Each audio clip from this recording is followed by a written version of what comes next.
Okay, karibu sana katika somo letu la siku ya leo. Karibu sana katika somo letu la siku ya leo.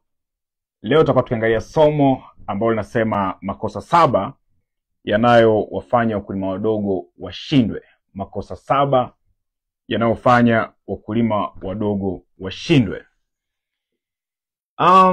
Siku zote katika safari ya mafanikio wote tunafanya kazi moja. Unakuta wote tunafanya kazi moja. Kama tunafanya kilimo, tunafanya mradi wa kuku, tunafanya biashara fulani, lakini matokeo tofauti. Yaani tunafanya kazi moja, kuna mmoja anafurahia matunda ya kazi na kuna mwingine anajutia kazi anayoifanya. Bado kuna wakati tumediriki kusema kwamba kimradi gani hiki ambacho niliambiwa kinalipa? Wale watu ambao tunasema wanaingia kwenye miradi kwa hisia, ambao nafikiri tutaweza kujadili kwa sehemu kuhusiana hiyo. Sasa mradi gani huu nimeingia? Umenipotezea pesa zangu, umenipotezea muda wangu, umenipotezea nguvu yangu. Mradi gani huu nimeingia? Umeshawahi ku experience hiyo hali? Umeshawahi kupitia hiyo hali? Lakini unakuta mradi huo huo kuna watu wanafanya mapinduzi. Kuna watu wanafanikiwa. Na kuna wakati unajua kwenye hizi issue za mafanikio mpaka unaweza ukajiuliza swali moja kwamba kuna kitu nyuma ya carpet watu wanafanya. No. The same project, different results. Mradi ni ule ule lakini matokeo ni tofauti. Sasa nini shida? Kuna mambo matatu huwa yanatokea. Kuna mambo matatu huwa yanakuwepo. Namba 1, kuna kitu mwenzako anajua wewe hujui. Full stop. Yaani kuna kitu ambacho mwenzako anakijua wewe hukijui. Namba 2, kuna kitu mwenzako anafanya wewe hufanyi. Kuna step ya kwanza ya kufanya kwa kubahatisha, ambako unafanya bila kuwa na ufahamu halisi wa kitu ambacho unafanya. Halafu umepambana labda ukajua cha kufanya. Tuende kwenye hatua ya pili sasa. Haufanyi unachotakiwa kufanya. Mwenzako anafanya, anapata matokeo. Kwa sababu ya pili, inawezekana hufanyi kitu mwenzako anafanya. Namba 3, kuna namna mwenzako amejiongeza. Angalia kinachokuja kutokea cha 3.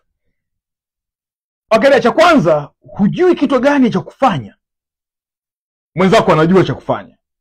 Haya, umestruggle, umepambana, umetafuta vitabu, umetafuta program, umetafuta kozi, umetafuta mentor, kakuelekeza cha kufanya. Umeingia sijui kwenye mitandao, umegoogle, sijui umeingia kwenye AI, umetafuta. Sawa? Whether ni sawa, sio mbaya, lakini at least unajua cha kufanya. Hatua ya pili, hufanyi. Mwenzako anafanya. Sasa angalia hatua ya 3 inavyokuwa. Hatua ya 3 inakuwa hivi. Wote mnafanya, lakini mwenzako amejiongeza zaidi. Yaani wote mnafanya lakini mwenzako kajiongeza zaidi. Kuna kitu kinaitwa extra. Kaenda extra mile. Kuna kitu kinaitwa bidii. Kuna kitu kinaitwa diligence. Wanasema mkono wenye bidii utatawala.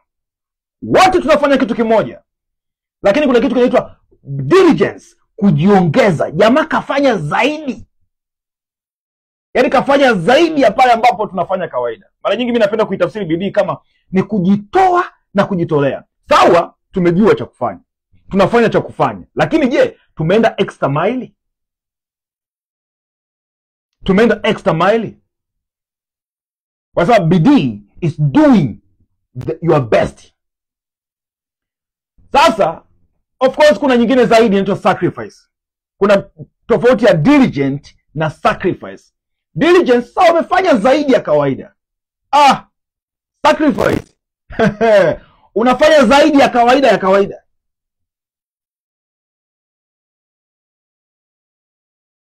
Kitu gani ambacho nataka nishare na wewe? Tupo katika kampeni ya kuhakikisha tunafanya kilimo chenye tija. Tupo kwenye kampeni ya kuhakikisha tunafanya kilimo cha kawaida. Tunatengeneza pesa nyumbani. Hiyo ndio kampeni tulionayo. Hii sio kampeni ya kutiana moyo kwamba kuwa na bustani hapo nyumbani usikose matembele. No. Sio kwenye hii kampeni ambayo sasa tunafanya.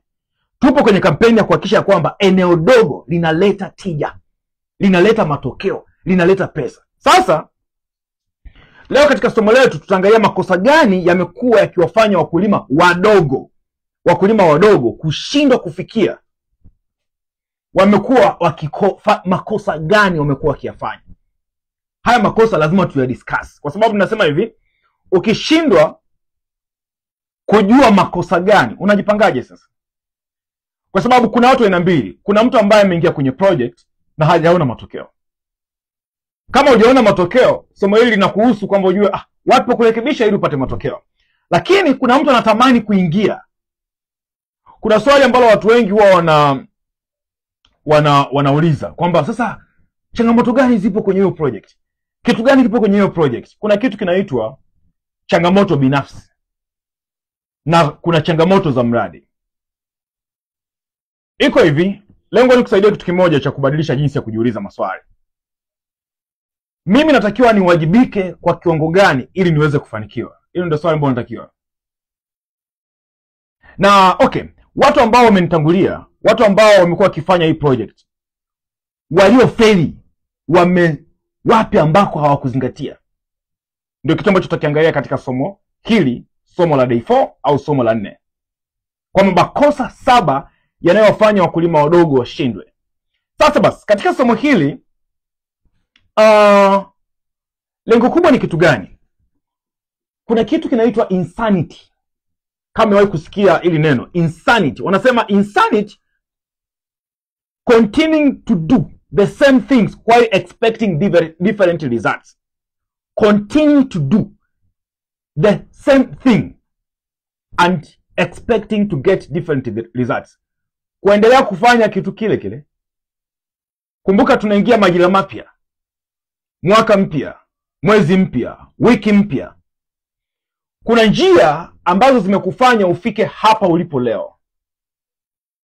Kuna mikakati ambayo imekufanya hapo. Kuna jinsi ulivyokuwa na operate vitu vyako vimekufanya leo ufike hapa ulipo. Sasa kitendo cha kuendelea kufanya vitu vile vile halafu unategemea matokeo mapya inaitwa insanity. Mmoja kati ya mentor wangu amekuwa akisema kwamba ni dalili ya mtu kuwa kichaa. Ni dalili ya mtu kuwa kichaa kama njia zile zile, mikakati ile ile, biashara anaendesha kwa mfumo ule, halafu anategemea apate matokeo mapya. Yeye anasema ni dalili ya mtu kuwa kichaa. Kwa hiyo maana yake nini? Sasa katika somo hili litakuwa na sehemu 4 kama ambavyo tumesha eleza kwenye sehemu ya machapisho yetu. Sehemu ya kwanza tutaita part 1 ambayo ndio tutadili nayo kwa wakati huu. Part 1 inasema jinsi kilimo cha hisia kinavyomuingiza mkulima kwenye hasara. Tutaangalia kilimo cha hisia kinavyoingiza mkulima kwenye hasara. Lakini part 2 tutaangalia jinsi jeshi la mtu mmoja linavyokupoteza. Kuna kitu kinaitwa imani. Imani ya kimaskini ni kwamba iko hivi, kwamba ili niweze kufanikiwa mimi ndio nayeweza kufanya vizuri zaidi. Hiyo ndio imani ya kimaskini. Tunataka jeshi la mtu mmoja.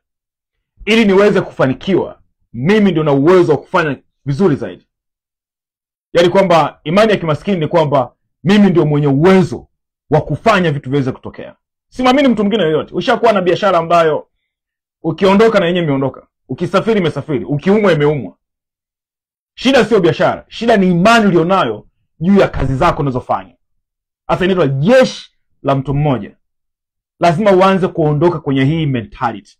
Uanze kuondoka kwenye hii aina ya akili ambayo kwa asilimia kubwa imepoteza watu wengi sana. Asangalia akili ya kitajiri, akili ya mtu mwenye mafanikio. Anaamini kwamba ili kitu kifanyike vizuri lazima kinahusisha watu wenye uwezo tofauti tofauti. wao wanaamini kitu kinaitwa other people's ability, uwezo wa watu wengine, other people's money, pesa za watu wengine, other people's talent, vipawa vya watu wengine. Na ndio maana kuta biashara nyingi ambazo zina engage mfumo wa watu wengi huwa hazifi. Sasa tutaangalia kwenye hiyo kosa namba 2, kwenye hiyo kipengele cha pili, kwa sababu kila part itakuwa na makosa kadhaa, lakini lengo mpaka tumalize somo la 4 tukamilishe makosa 7. Sasa part 2 ndio hiyo, jinsi jeshi la mtu mmoja linavyokupoteza. Part 3, sehemu ya 3, tutaangalia mikakati isiyo ya uhakika juu ya soko. Mikakati isiyo ya uhakika juu ya soko. Hapa tutaangalia makosa kadhaa pia katika hili eneo. Na part 4 tutaweza kuangalia kutokuwekeza kwenye support. Kutokuwekeza kwenye support, jinsi gani pia kunaweza kumsababishia mtu kuweza kufikia malengo yake. Kwa hiyo nikaribisha sana katika somo hili. Wakati unafuatilia somo hili, elewa kwamba lina sehemu 4. Elewa kwamba lina sehemu 4. Kwa hiyo kikubwa, kulingana na usirias ulionao juu ya safari ambayo unataka iweze kutokea, ndio itakulazimisha wewe uweke commitment kiasi gani kuhakikisha sehemu zote 4 zinaweza zikakamilika, kwa sababu kila sehemu ina lengo la kukusaidia kutoka sehemu moja kwenda sehemu nyingine. Wacha tuanze sasa hivi na part 1. Tuanze na hii kipengele cha kwanza kabisa. Part 1 tunasema kwamba jinsi kilimo cha hisia kinavyomuingiza mkulima kwenye hasara. Jinsi kilimo cha hisia kinavyomuingiza mkulima kwenye hasara. Wewe ambao unaandika, andika hiyo part, kwa sababu ukiweza kujua title unazungumzia nini, ni rahisi kujua vitu gani vya msingi vya kuzingatia. Kwa andika hapo vizuri kabisa kwamba jinsi kilimo cha hisia kinavyomuingiza mkulima kwenye hasara. Lengo la somo hili au lengo la kisehemu hiki cha kwanza ni kujua makosa mawili. Lengo kubwa la sehemu hii ya kwanza ni kujua makosa mawili. Kosa la kwanza, kilimo bila malengo. Hilo ni kosa la kwanza. Lakini kosa la pili tutaangalia kilimo cha hisia. Kwa hiyo lengo hapa tunataka tuhakikishe tumefikia haya makosa mawili. Tumeyajadili vizuri haya makosa mawili kwamba ni makosa gani, lakini pia na sisi tunabidi tuyaepuke kwa design gani, ili tuweze kufikia ile lengo la kuwa na mradi wa bustani nyumbani wenye tija. Sasa basi, wakulima wengi wa kilimo cha bustani nyumbani, hakuna tatizo la eneo. Kama umetufuatilia kwa muda kidogo, mara 2, mara 3, umeona matangazo yetu, sisi tumekuwa tunakuaminisha kwamba na tunakuonyesha kwamba hauna shida ya eneo, hauna shida ya ardhi, kwa sababu tunataka tubadili nyumba yako kuwa mradi wenye kukuletea pesa. Kwa regardless tayari una nyumba, maana una sehemu ya kuweza kufanya project. Kwa hiyo hakuna shida ya eneo. Lakini pia wakulima wengi wa bustani nyumbani hawana shida ya tatizo la maji. Hata kama unaishi kwenye jangwa, unaishi kwenye ukame. Nakumbuka wakati nimeanza kampeni yangu ya Profitable Garden, siku za mwanzo kabisa, wakati naanza nilipata ziara ya kwenda Dodoma. Tulifanya kazi na taasisi moja yenye foundation inaitwa Maize Empowerment Foundation. Tunafahamu Dodoma ni mazingira ambayo yana ukame kwa kiasi kikubwa sana. Nakumbuka ilikuwa ni msimu ambao hakuna mvua. Ilikuwa hakuna mvua kabisa. Sasa kampeni yetu ilikuwa kwamba badili jangwa kuwa shamba. Badili jangwa kuwa bustani. Tukaintroduce mfumo mmoja wapo wa jinsi ya kufanya bustani katika eneo dogo kwa kutumia matone, lakini ni kopo. Unajua ilikuwaje? Ili kopo ili la mafuta ya kupikia la lita 5. Linaotoshewa mboga lakini naning'inia, na kopo la juu kwa yanadondosheana maji. Na bustani zikastawi zikawa vizuri kabisa. Hauna sababu ya kusema sina maji sehemu yangu. Ukiangalia kwa mfano kwenye moja kati ya project yetu, tuna bustani inaitwa back gardening. Bustani ambayo inabeba mashina 160 katika eneo la watu moja kwa watu moja, lakini unaweza kumwagilia ndoo moja lita 20 kwa siku.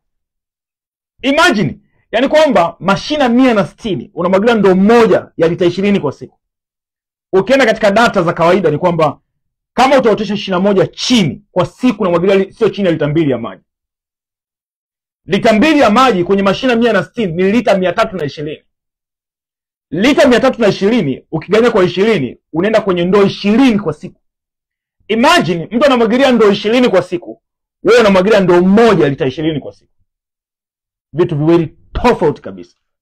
Kwa hatuamini tena kwamba wewe unalalamika na unasema sina maji eneo langu, siwezi kufanya bustani. Hiyo sio sababu ya msingi.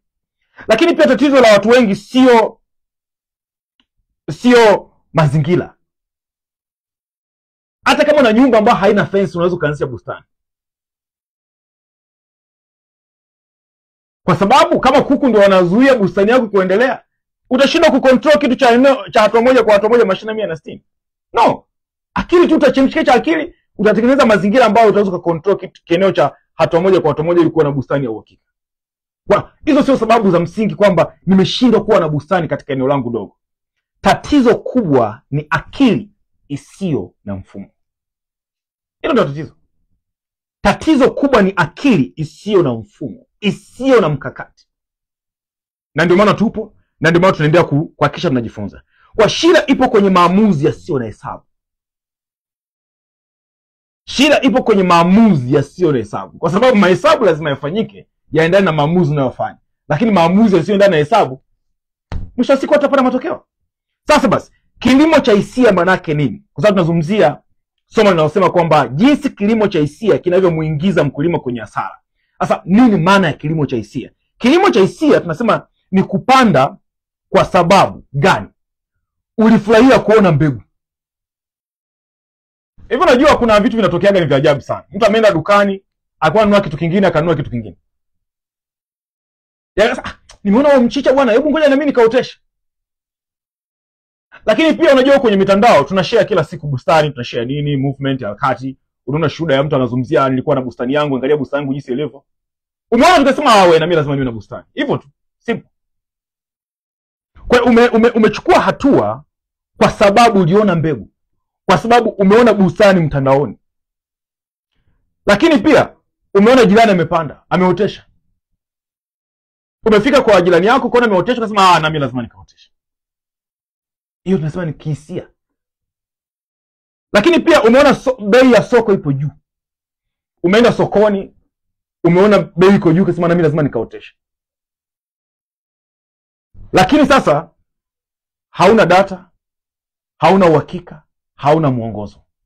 Hicho tunaita kilimo cha hisia. Na unaingia sasa kufanya bila kuwa na lengo. Hauna lengo, mimi nataka tu nifanye.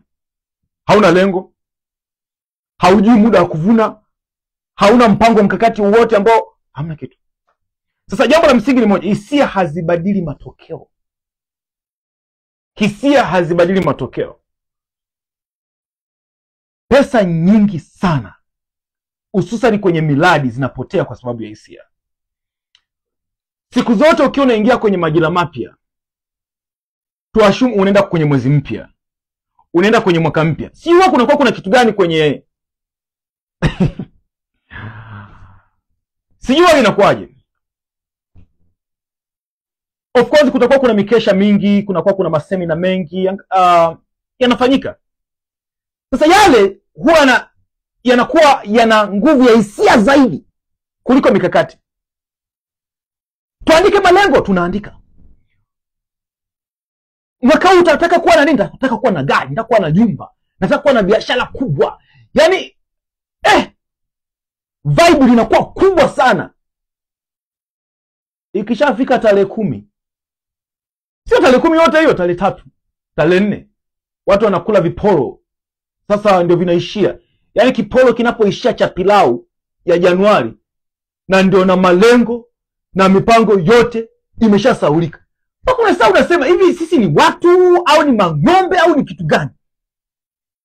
Yetu tunaingia tu kama watu ambao hatuna ufahamu. Wewe unashangilia, yaani mwaka huu lazima ni mwaka wangu. Huu mwaka ni wangu. Na kuna kampeni nyingi wazo zinatokea. Huu mwaka wangu, lazima nishinde. Haushindi kwa sababu mwaka ni wako. Unashinda, una mikakati gani? Umeingia kwa hisia. Inaitwa mob psychology. Kila mtu anasema mwaka ni wangu, na unasema na mimi mwaka ni wangu. Na mwaka ni wangu. Ukisharudi nyumbani mwenyewe, hauelewi cha kufanya, uelewi unaanzaje, yani ndio vurugu tu.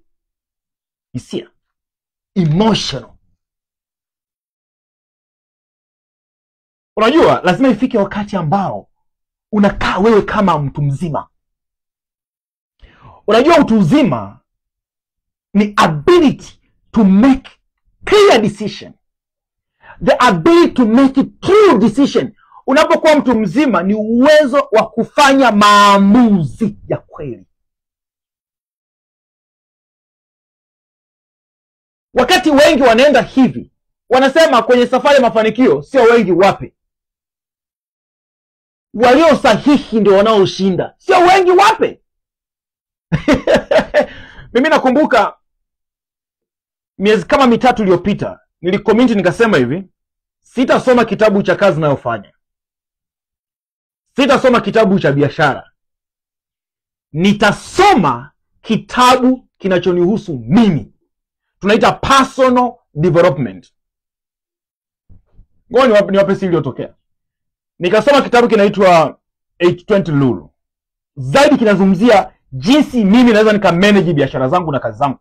Yaani mimi naweza nikapangiliaje biashara zangu na kazi zangu. 820 Rule. Nikasoma kitabu kinaitwa The Power of Self Discipline. Kinasema No Excuse. America Brian Tracy.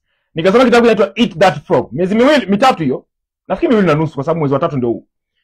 Nikasoma kitabu kinaitwa 7 Habits of Highly Effective People. Nikasoma kitabu kinaitwa A CEO of the a Diary of a CEO. Sasa hivi nikasoma kitabu kinaitwa Start with Why. Yes, Start with Why. Hivi vitabu vyote havizungumzii biashara, vinanizungumzia mimi kama Ahazi. Kwa sababu nilisema no, mambo ya kwenda kwa hisia.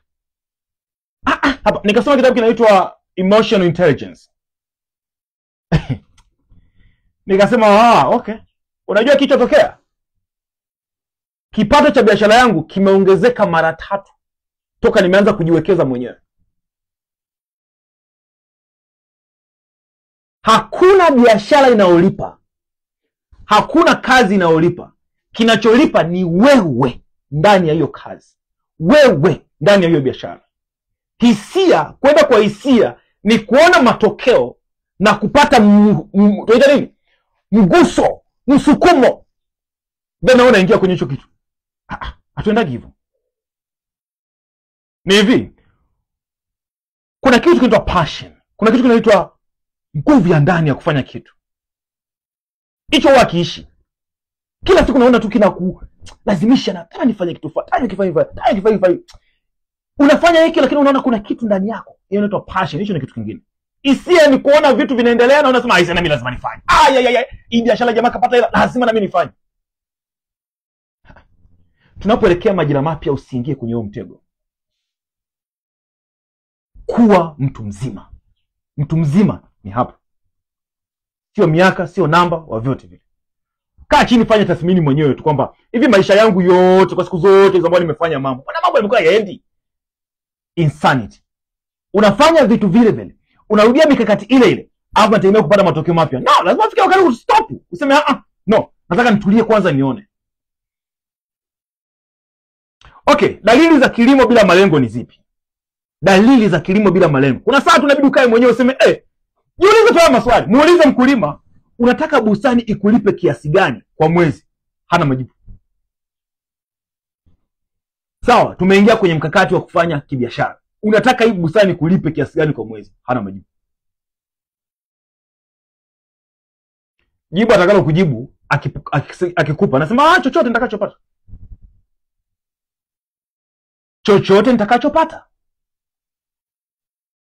Ukitaka kupata chochote, utafanya chochote. Ukiwa na malengo, ukiwa una target ya wiki, una target ya mwezi, una target ya mwaka. Target inakulazimisha ufanye nini ufikie target. Hauna target, utafanya chochote, utaamka unapojisikia. Utaotesha chochote. Leo nimwagilie, kesho nisimwagilie. Kwa sababu si unataka chochote.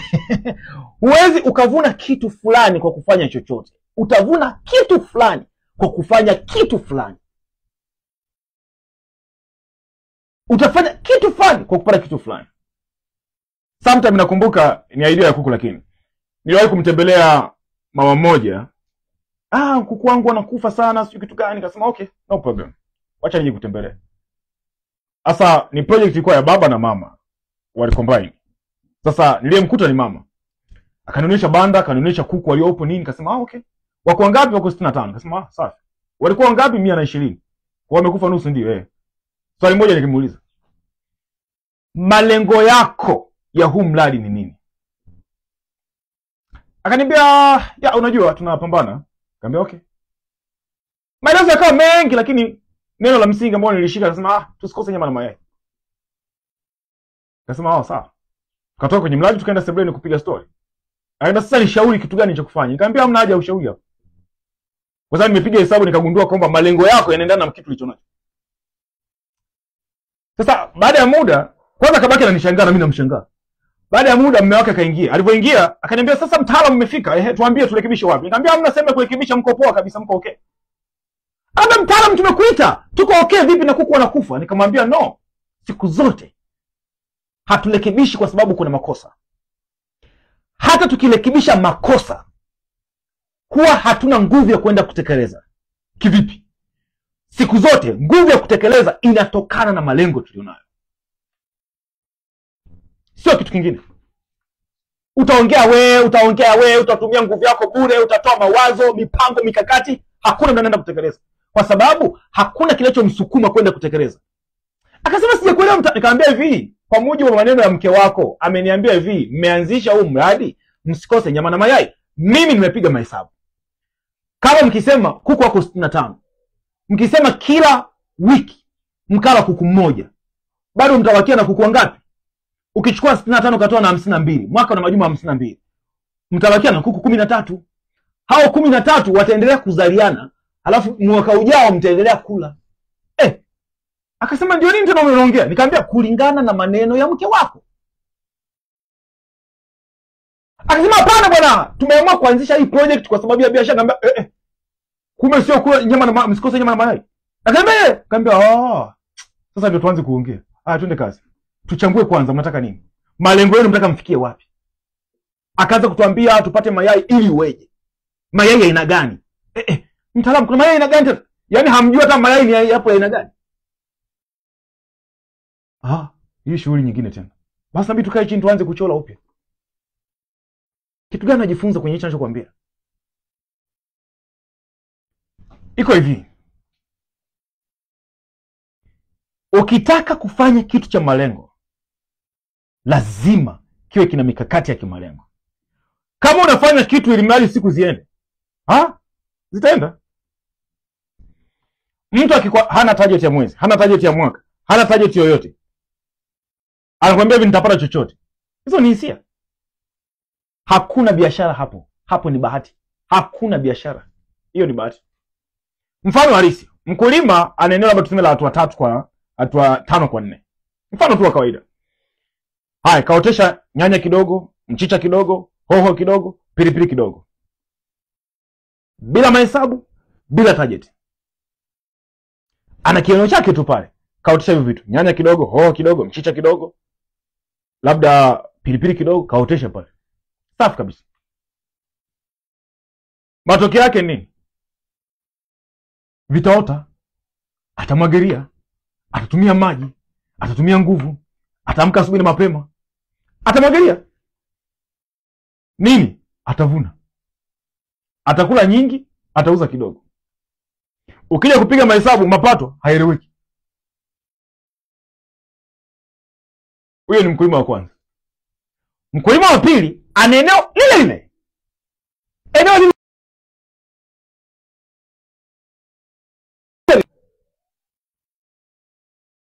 Lakini yeye ana lengo cha kwanza. Nataka nipate 300,000 kwa mwezi. Ana target. Nataka nipate 300,000 kwa mwezi. Safi. Ameshatofautiana na yule wa mwanzo. Cha pili, amechagua mazao kulingana na kanuni tuliyojifunza. Inaitwa the rule of 3. Wale mmefuatilia masomo yaliyopita, nilifundisha kanuni inasema the rule of 3. Kanuni ya the rule of 3 ndio kanuni ya kuchagua mazao ya kuzalisha kibiashara katika eneo dogo. Ambapo tulisema Sheria ya kwanza, yawe na mahitaji ya kila siku. Sheria ya pili, kuwe kuna mzunguko mfupi. Sheria ya tatu, mauzo ya kipimo kidogo kidogo. Kwa huyu bwana wa pili anasema nataka nipate 300,000 kwa mwezi. Kwanza na malengo, lakini cha pili akatumia kanuni ya the rule of 3. Akatafuta mazao ambayo yanahitajika kila siku, akatafuta mzunguko mfupi, lakini pia mauzo kwa kipimo kidogo. Tofauti kabisa. Nini kinatokea? Akaanza kuvuna. Muda ukafika, wote wamemwagilia. Akaanza kuvuna. Alipovuna, mahesabu ya kawaida. Kikapu kimoja anauza shilingi 5,000. Tunaitaga package. Anauza shilingi 5,000 kwa sababu amezalisha mboga ambazo zina mahitaji ya kila siku. Ni za muda mfupi na anaweza kupaki mafungu yake kadhaa. Kapata kikapu chake kimoja kwa shilingi 5,000. Akipata vikapu vitatu kwa siku. Kwa siku 25 ana 375,000. Sasa unajiuliza swali, tofauti ni nini? Tofauti ni hii hapa. Target siku zote inakulazimisha kufikiri. Bila target utabaki kuhisi. Target siku zote inakulazimisha kufikiri. Okay. Nataka kuweza kufika hapa. Nafikaje? Nitembee? Nikitembea itachukua muda gani? No. Niende kwa basketi? Okay, nifanyaje? Target inakulazimisha kufikiri. Ndio maana mwanzoni alisema no, nataka niweke bustani katika eneo langu dogo, lakini at least nipatie 300,000. Kitendo cha kuweka mzigo wa 300,000 ni safari ambayo nataka kuifikia. Kwa inakulazimisha kusema hapana, hapa naweza nikafanya kitu hapa. Hapa kuna kitu naweza nikafanya hapa. Kuna kitu naweza nikafanya hapa. Kitu gani hicho? Ndio bado sikia sasa, hapana ngoja. Mimi siku zote nikiwa naongea na mtu anamuuliza maswali machache. Mambo vipi? Fresh. Hazi hapo umeshare na sisi kwenye mtandao. Lengo la kupigia ni kujua mikakati yako, tuone kama kuna mahali pa kusaidia. Kwa sababu kuna sababu kwa nini umetutafuta. Unajua. Nikishaona unajua nyingi nakata simu. Sipotezagi muda na mtu mjinga hata siku moja. Yaani sinaga huo muda. Unajua. Sasa unajua nini? Twende straight. Okay, umetutafuatilia kwenye mtandao. Lazima kuna jambo unalotaka sisi tukusaidie. Ndio maana tumekupigia simu. So lengo tunataka kujua mikakati yako na kuona namna gani tunaweza kukusaidia. Nashukuru sana kwa kunipigia. Sasa sikiliza, nimewatafuta kwa sababu nataka ni angalau nianze bustani katika eneo langu dogo. Okay, sawa. Lengo lako ni nini? Nataka niokoe gharama za mboga. Huwa unatumia shilingi ngapi kwa mwezi? Of course sijawahi calculate. Sio mbaya. Okay, anyway, jana umenunua mboga ndio. Ulinunua shilingi ngapi? Ya shilingi 3,000. Kwa wiki unaweza kununua mara ngapi? Mara 4. Okay, 3,000 mara 4 ni shilingi ngapi? 12,000. 12,000 mara 4 ni shilingi ngapi? Ni 8,000. Tuseme ni almost unatumia shilingi 50,000 kwa mwezi. Okay, vipi? Unafikiri kwa mwezi unaweza kutumia shilingi 50,000 mpaka 100,000? Yeah, exactly. Safi sana. Hiyo ndio sababu ya kufanya ufikirie kuanzisha bustani. Ndio. Sikiliza. Mkakati wako ni nini? Mkakati wangu ni kuanzisha bustani. Okay. Sasa ina maana tunatakiwa tufikiri mkakati ambao utatupelekea tuokoe shilingi 50,000 mpaka 100,000 kwa mwezi. Haya. Sasa tuoteshe nini?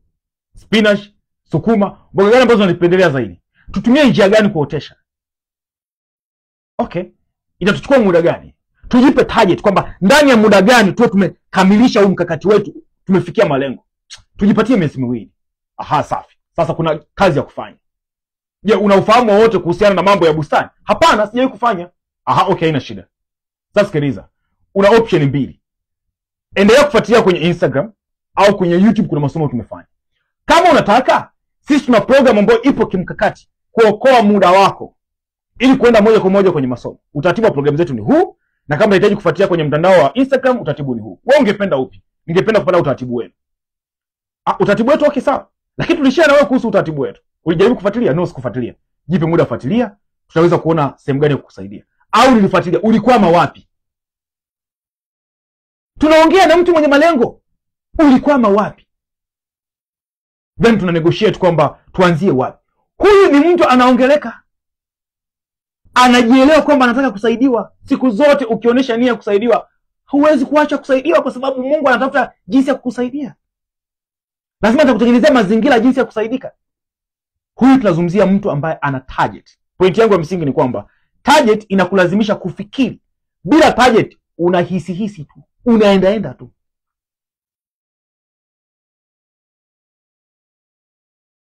Unafanya kwa target au unafanya ili mradi uonekane naona bustani?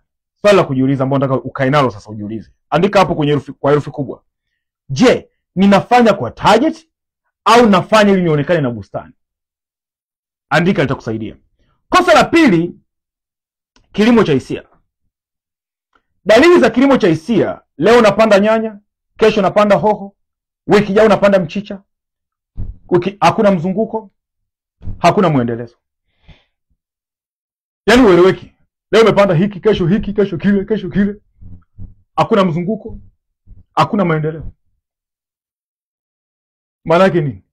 Unajua kilimo cha hisia, unapanda kwa furaha, unavuna kwa maumivu. Kwa sababu mwisho wa siku unajua kinachokuja kutokea. Wakati unaanza kwa furaha, lakini mwisho wa siku unavuna kwa maumivu. Maumivu ni vipi? Unajua wakati tunaanza kuwekeza huwa tuhesabu gharama. Nimenunua mbegu, nimenunua nini? Nimenunua. Baada ya muda, Mungu wangu, bwana, sasa vitu nilivyowekeza havirudi. Sasa umepanda kwa furaha, unavuna kwa maumivu. Hiyo ndio malipo ya hisia. Kwa mfano, mkulima wa nyumbani, nikupe mfano wa watu wawili. Mkulima wa nyumbani anasia wewe inalipa sana, anaenda kununua mbegu 30,000. Anapanda bila kujua soko, bila kujua muda wa kusubiri, bila kujua mahitaji. Yeye kasikia tu hoho zinalipa. Katafuta mbegu, kaotesha. Hajui soko, hajui muda wa kusubiri, hajui mahitaji ya soko. Matokeo yake ni nini? Matokeo yake zao linafeli. Au soko halipo, au bei imeshuka.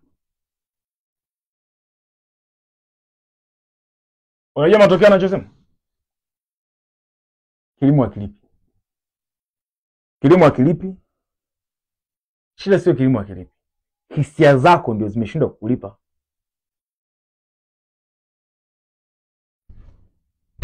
Sasa kwa nini hisia hazina faida? Mimi namaliza somo langu. Kama una swali, una jambo lolote unaweza kuuliza hapo kwenye comments, lakini mimi namalizia. Kwa nini hisia zinaua faida? Mambo yafuatayo. Hisia hazipangi. Hisia hazijirudi. Hazina ratiba. Simple. Lakini biashara inahitaji mambo yafuatayo. Inahitaji uhakika. Huwezi kupata uhakika kama hauna data. Inahitaji utafiti. Waliokutangulia wanasema nini? Wamefanya nini katika ile eneo ambalo unataka kufanya? Lakini inahitaji marudio. Biashara inahitaji umejua kitu kinachofanya kazi, unakitengenezea mfumo wa rudia ili kile kitu kilete matokeo makubwa zaidi. Then biashara inahitaji mfumo. Mwisho wa siku tunasema hivi, bustani inayolipa haitegemei moyo wako, inategemea mahesabu. Bustani inayolipa haitegemei moyo wako, inategemea mahesabu. Okay, kuna point hii hapa mentor wetu alikuwa anatufundisha sana. Nakumbuka kipindi cha nyuma alikuwa anasema chochote utakachokipenda utakipa muda. Huo muda uwe ni muda wa kujifunza. Chochote utakachokipenda utakipa muda. Huo muda uwe wa kujifunza. Ukitoa muda wa kujifunza utapata maarifa. Ukipata maarifa ukayafanyia kazi utapata ufahamu. Kadri unapoendelea kufanyia kazi ule ufahamu, unapata kitu kinaitwa hekima. Mtu ambaye anafanya kiusahihi na anafanya kwa muda mrefu, inafika point ambayo anapata kitu kinaitwa wisdom. Wisdom ni hekima. Hekima ana uwezo wa kukuambia hiki acha, na ukiacha unaona matokeo. Ama ikifanya utapata matokeo kwa sababu ana experience ya muda mrefu. Kasema okay. Kwa mwisho siku ni kwamba Shida sio hiki kitu nimefanya ukaanza kufanya, no. Jipe muda.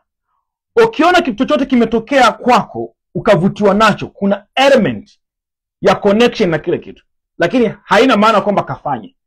Inakukaribisha kwenye step nyingine. Huwa tunaingia kwenye kufanya tukiwa tuna mwongozo. Hatuingii kwenye kufanya kwa sababu tumevutiwa. No. Kuvutiwa kunatusaidia kutusogeza kwenye kile kitu ambacho tunafikiri tunaweza tukakifanya. Baada ya hapo tunatafuta mwongozo wa nini wa jinsi ya kufanya. Baada hapo ndio tunaingia kufanya na maisha mengine yanaendelea. Naamini sasa umepata idea. Kosa la kwanza la mkulima mdogo sio kukosa pesa, ni kukosa uamuzi wa kufikiri kama mfanyabiashara. Naomba nirudie statement itakusaidia na ukiweza iandike. Kosa la kwanza la mkulima mdogo sio kukosa pesa. Kosa la kwanza la mkulima mdogo ni kushindwa kufikiri kama mfanyabiashara. Ina maana shida ipo kwenye jinsi ambavyo unafikiria kuhusiana na kitu ambacho unataka kufanya. Kwa sababu biashara zote zilianza kidogo. Kama zilianza kidogo, issue sio jinsi unavyoanza. Issue sio udogo wako. Issue ni kwamba nina akili ya kufikiri kama mtu ambaye anafanya mambo makubwa. Hiyo ndio kosa kubwa. Ukiona hayo makosa ambayo nimeyataja yanakutokea, haujachelewa. Jambo la msingi ni moja, unaweza kurekebisha. Mmoja kati ya mentor wangu amekuwa akisema, it is not late to be light. It is not late to be light. Jambo la msingi ni moja, usirudie makosa. Anza kufanya katika mikakati ambayo itakusaidia ufanye vizuri zaidi. Na mwisho kabisa, makosa hayo yanarekebishwa na mfumo, sio bidii peke yake. Kwamba utaongeza bidii upambane. Ni muda wa kubreak, kusema okay, wacha nifikiri vizuri kuhusiana na hichi kitu ambacho nimeanza au hiki ambacho nategemea kuanza. Kwa sababu huenda unafuatilia hili somo ukiwa unaanza au una mpango wa kuanza. Jambo la msingi ni kukaa chini na kutafakari, kujua okay, hebu acha. Kama nimeshafanya makosa sio mbaya. Kosa sio kosa, kosa ni kurudia nini? Kosa. Yes. Okay, na mimi nimeenjoy. Na mimi katika sehemu ya kwanza ya somo letu la makosa 7 ambayo mkulima yanamfelisha, umeweza kupata at least makosa mawili. Jambo la msingi, tutakutana katika somo lijalo katika part nyingine tukiangalia kuhusiana na makosa mengine ambayo inawezekana inawafelisha wakulima. Yarekebishe, yasikilize, yafanye kazi. Jambo la msingi ni moja tu, uko interested kushika mkono hatua kwa hatua. Tuna program maalum ambazo zinaweza kukusaidia. Tuandikie neno program kwenye nambari ya WhatsApp ya 0761 825 808.